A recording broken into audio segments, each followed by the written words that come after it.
kangkong na drainade. Tinanggal natin yung tubig. And then, maggagawa na tayo ng ang kanyang sauce. Garlic with dry chili.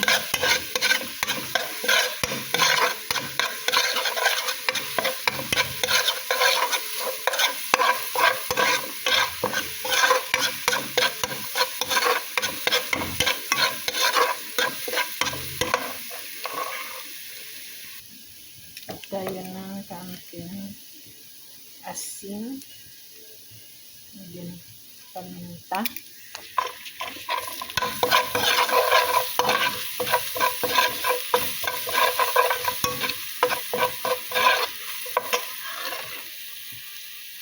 nag-add ako dyan ng soy sauce and oyster, hindi na nakakita.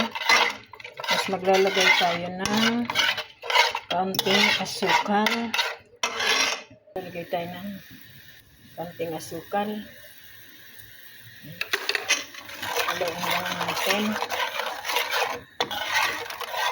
And then, konting vinegar. Add na tayo ng vinegar.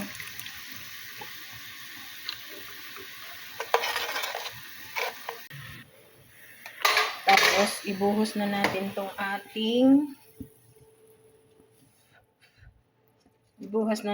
ating kangkong.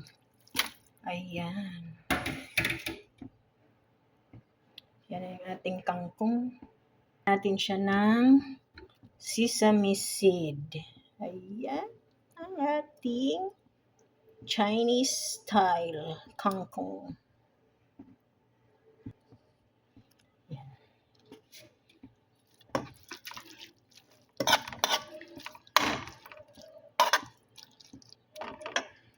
Siya.